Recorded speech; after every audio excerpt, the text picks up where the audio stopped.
እንደምን አላችሁ? እኔ አለው እግዚአብሔር ይመስገን ደህና ነኝ። ዛሬም በጠቃሚና በአዲስ ፕሮግራም በድጋሜ ተገናኝተናል። በዛሬው የጤና ፕሮግራማችን ላይ የምንመለከተው ጥቅል ጎመንን ስንመገብ ጥቅሙን የሚያሳጡ ወይም ደግሞ ንጥረ ነገሮቹን የሚያሳጡ የምንሰራቸውን ስህተቶችን እናም ጥቅል ጎመንን ንጥረ ነገሮቹን ጠብቀን እንዴት መመገብ እንዳለብን በተጨማሪም ከመጠን በላይ ጥቅል ጎመንን መመገብ ደግሞ የሚያስከትልባችሁን የጤና ጉዳቶችን በዚህ ቪዲዮ ላይ በሚገባ የምነግራችሁ ይሆናል ማለት ነው። ይህ የጤና ትምህርት ታዲያ ለበርካታ ሰዎች በጣም ጠቃሚና አስፈላጊ ስለሆነ ሁላችሁም በቅንነት ላይክና ሼር በማድረግ ሌሎችንም አስተምሩ አሳውቁላለሁኝ። ከዚህ ቪዲዮ ጋር በተያያዘ ጥያቄ ካላችሁም ሀሳብ አስተያየት ካላችሁም በኮመንት ላይ አስፍሩልኝ። በቀጥታ ወደ ጤና ትምህርታችን የማልፍ ይሆናል። ጥቅል ጎመን ለጤናችን እጅግ በጣም ጠቃሚ የሆኑ በርካታ ንጥረ ነገሮችን የያዘ አትክልት ነው። የቪታሚንናም የማዕድናት ምንጭ ነው። ቫይታሚን ሲን ይይዛል። ይህም የበሽታ መከላከያ ስርዓትን ያጠናክራል። እንዲሁም አንቲኦክሲዳንትም ነው። ቫይታሚን ኬንም ይይዛል። ይህም ለደም መርጋትናም ለአጥንት ጤና በጣም አስፈላጊ ነው። ከፍተኛ ፋይበርንም ይሰጠናል። ይህም የምግብ መፈጨትን ያግዛል። እንዲሁም የሆድ ድርቀትን ይከላከላል። እንዲሁም ጥቅል ጎመን የልብ ጤናን ያሻሽላል። ኮሌስትሮልን ለመቀነስ ይረዳል። የደም ግፊትን ለመቆጣጠርም ይረዳል። ለክብደት ቁጥጥርም ጠቃሚ ነው። በፋይበር የበለጸገ በመሆኑ የሙልነት ስሜትን ይፈጥራል። ይህም ከመጠን በላይ መብላትን ይከላከላል። ጸረ ካንሰር ባህሪያት አሉት። በውስጡ የሚገኙት አንቲኦክሲዳንቶች የካንሰርን ስጋት ለመቀነስም ይረዳሉ። የምግብ መፈጨትን ያግዛል። በውስጡ ያለው ፋይበር ለጤናማ የምግብ መፈጨት ሂደት ይረዳል። በአጠቃላይ ጥቅል ጎመን ጤናማ የአመጋገብ አካል በመሆን በርካታ ጠቀሜታዎችን ይሰጠናል። ታዲያ ጥቅል ጎመን እጅግ በጣም ጠቃሚ የሆኑ ንጥረ ነገሮችን የያዘ አትክልት ነው። ነገር ግን ጥቅል ጎመንን ስንመገብ የምንሰራቸው አንዳንድ ስህተቶች ከጥቅል ጎመን ማግኘት ያለብንን ንጥረ ነገሮችን ሊያሳጡን ይችላሉ ማለት ነው። እነዚህም አንደኛ ጥቅል ጎመንን ከመጠን በላይ አብስላችሁ መመገብ ነው። ጥቅል ጎመንን ለረጅም ጊዜ ወይም በከፍተኛ ሙቀት ማብሰል በውስጡ የሚገኙትን ቫይታሚኖችን እንደ ቫይታሚን ሲ እናም ሌሎች ንጥረ ነገሮችን ሊያጠፋ ይችላል። ጥቅል ጎመንን በአጭር ጊዜ ውስጥ በትንሽ ውሃ ወይም ደግሞ በእንፋሎት ማብሰል ይመከራል። እንዲሁም ጥሬውን በሰላጣ መልክ መመገብም የተሻለ ነው። ሁለተኛ አላስፈላጊ የሆኑ ቅመሞችን መጠቀም ነው። ከፍተኛ መጠን ያላቸው ቅመሞች ወይም ደግሞ ዘይቶች ጥቅል ጎመን ውስጥ የሚገኙትን የተፈጥሮ ንጥረ ነገሮች ጣዕምን ሊቀይሩት ወይም ደግሞ ሊያበላሹት ይችላሉ። ጥቅል ጎመንን ስታበስሉ በቀላልናም በተፈጥሯዊ ቅመሞችን በመጠቀም ማብሰል ይመከራል። ለምሳሌ ትንሽ ጨው እንዲሁም ደግሞ ነጭ ሽንኩርትን መጨመር ወይም በሰላጣ መልክ ስትጠቀሙ ሎሚን መጠቀም ይቻላል ማለት ነው። ብዙ ከፍተኛ የሆኑ ቅመማ ቅመሞችን ባትጠቀሙ መልካም ነው። ቀለል አድርጋችሁ አብስላችሁ መጠቀም ብዙም እሳት ሳታስነኩት። ሶስተኛ አግባብ ባልሆነ መንገድ ማከማቸት ወይም ደግሞ ማስቀመጥ ነው።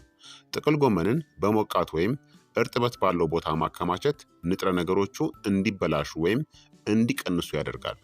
ጥቅል ጎመንን በቀዝቃዛ እናም ደረቅ ቦታ ወይም በማቀዝቀዣ ውስጥ ማከማቸት ይመከራል። አራተኛ ጥቅል ጎመንን ቆራርጣችሁ ወይም ደግሞ ከትፋችሁ ረጅም ጊዜ መተው ነው። ጥቅል ጎመንን ከቆረጣችሁ በኋላ ለረጅም ጊዜ መተው በውስጡ የሚገኙት ንጥረ ነገሮች በኦክስጅን ምክንያት እንዲበላሹ ያደርጋል። ጥቅል ጎመንን ከቆረጣችሁ በኋላ ወዲያውኑ ማብሰል ወይም ደግሞ መመገብ ይመከራል። አምስተኛ በቂ ውሃን አለመጠጣት ነው። ጥቅል ጎመን ከፍተኛ መጠን ያለው ፋይበር ስላለው በቂ ውሃ ካልተጠጣ የሆድ ድርቀትን ሊያስከትል ይችላል። ጥቅል ጎመንን ስትመገቡ በቂ ውሃን መጠጣት ያስፈልጋል። ስድስተኛ ተገቢ ያልሆነ የጽዳት ሂደት ወይም ደግሞ የማጠብ ሂደት ነው። ጥቅል ጎመንን በደንብ ካላጠባችሁ ውስጥ በውስጡ የሚገኙት ጸረ ተባይ ቅሪቶች ወይም ደግሞ ሌሎች ኬሚካሎች በጤና ላይ ጉዳትን ሊያስከትሉ ይችላሉ። ጥቅል ጎመንን በደንብ በውሃ ማጠብ ወይም ደግሞ በጨው ውሃ ውስጥ ለተወሰነ ደቂቃ ማቆየት ይመከራል። ስለዚህ እነዚህን ስህተቶችን በማስወገድ ከጥቅል ጎመን ከፍተኛውን የጤና ጥቅም ማግኘት ትችላላችሁ ማለት ነው። ጥቅል ጎመን እጅግ በጣም ጠቃሚ የሆኑ ንጥረ ነገሮችን የያዘ አትክልት ነው። ከጥቅል ጎመን ተገቢው ንጥረ ነገር ለማግኘት ጤናማ በሆነ መንገድ እንዴት መመገብ እንዳለብን ደግሞ አሁን በዝርዝር እነግራችኋለሁኝ። አንደኛ አግባብ ያለው ዝግጅትናም ጽዳት ወይም ደግሞ አስተጣጠብ ነው። ጥቅል ጎመንን በደንብ በውሃ ማጠብ ወይም ደግሞ በጨው ውሃ ውስጥ ለተወሰነ ጊዜ ማቆየት ይመከራል። ስትገዙ የውጩን ወይም ደግሞ የላዩን ቅጠሎች ማስወገድ ወይም ደግሞ መጣል አለባችሁ። ምክንያቱም እነሱ ብዙውን ጊዜ ቆሻሻ እናም ጸረ ተባይ ቅሪት ሊኖራቸው ይችላል። ጥቅል ጎመንን ከቆረጣችሁ በኋላ ወዲያውኑ ማብሰል ወይም ደግሞ መመገብም ይመከራል። ምክንያቱም ከተቆረጠ በኋላ ለረጅም ጊዜ መተው በውስጡ የሚገኙት ንጥረ ነገሮች በኦክስጅን ምክንያት እንዲበላሹ ስለሚያደርግ። ሁለተኛ አግባብ ያለው አሰራርን መስራት ነው። በእንፋሎት ማብሰል ይመከራል። በእንፋሎት ማብሰል ጥቅል ጎመን ውስጥ የሚገኙትን ቫይታሚኖችና ማዕድናትን ለመጠበቅ በጣም ጥሩ መንገድ ነው። በእንፋሎት በሚበስልበት ጊዜ ለረጅም ጊዜ እንዳይበስል ጥንቃቄ ማድረግ አለባችሁ። እንዲሁም በትንሽ ውሃ ማብሰል ነው። በትንሽ ውሃ ማብሰል ጥቅል ጎመን ውስጥ የሚገኙትን ንጥረ ነገሮች እንዳይቀንስ ያደርጋል። ጥቅል ጎመንን በአጭር ጊዜ ውስጥ ወይም ደግሞ ለደቂቃዎች ብቻ ማብሰል ይመከራል። ጥሬውን መመገብም ጥሩ ነው። ጥሬውን በሰላጣ መልክ መመገብ ጥቅል ጎመን ውስጥ የሚገኙትን ቫይታሚኖች በተለይም ቫይታሚን ሲ እናም ሌሎች ንጥረ ነገሮችን ሙሉ በሙሉ ለማግኘት ይረዳል። ጥሬውን በምትመገቡበት ጊዜ በደንብ አድርጎ መታጠቡን ታዲያ ማረጋገጥ አለባችሁ። ቀላል ቅመሞችንም መጠቀም ነው። ጥቅል ጎመንን ስታበስሉ ቀላል እናም ተፈጥሯዊ የሆኑ ቅመሞችን መጠቀም ይመከራል።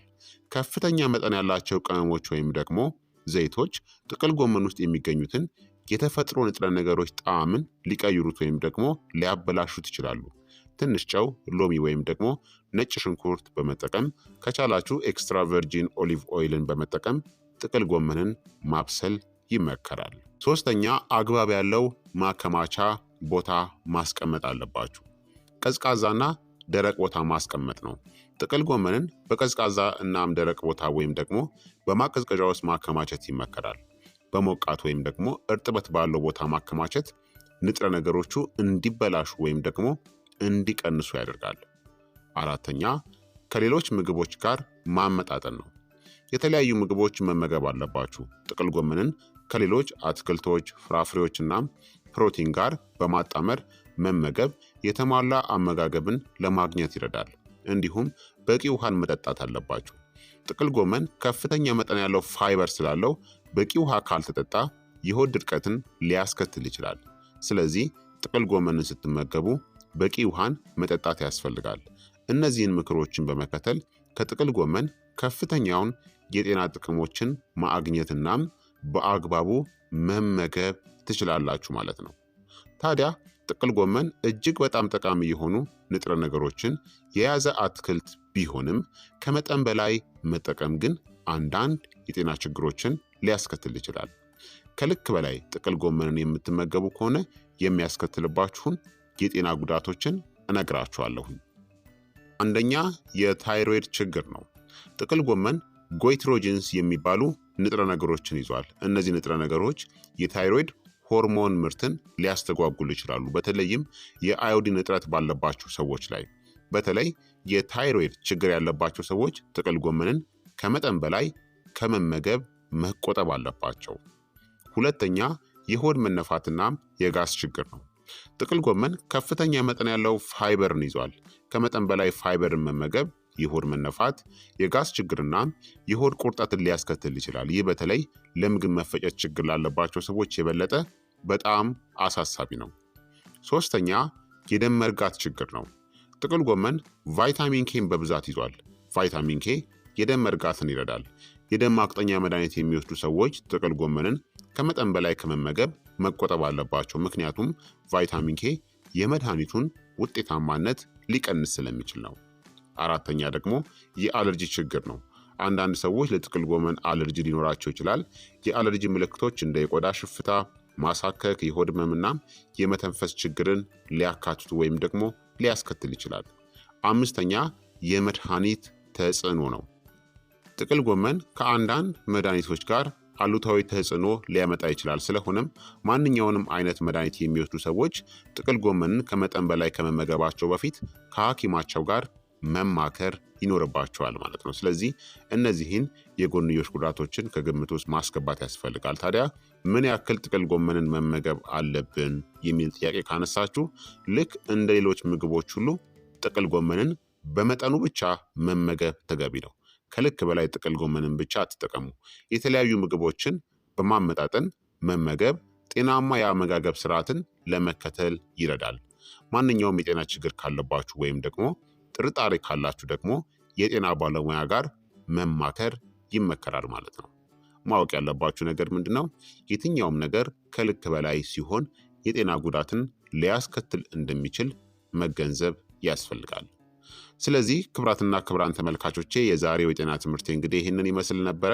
እንደተማራችሁበት ተስፋ አድርጋለሁኝ። ሀሳብ አስተያየታችሁ አይለኝ ይላለሁኝ። ይህ የጤና ትምህርት ለበርካታ ሰዎች በጣም ጠቃሚና አስፈላጊም ስለሆነ ሁላችሁም በቅንነት ላይክና ሼር በማድረግ ሌሎችንም አስተምሩ አሳውቁላለሁኝ። ከዚህ ቪዲዮ ጋር በተያያዘ ጥያቄ ካላችሁ ሀሳብ አስተያየት ካላችሁም በኮመንት ላይ ልታሰፍሩልኝ ትችላላችሁ። በቀጣይ የጤና ትምህርት እስከምንገናኝ እኔንም እናንተንም ቸር ያቆየን። መልካም ጊዜ፣ መልካም ቆይታ። ቻው ቻው።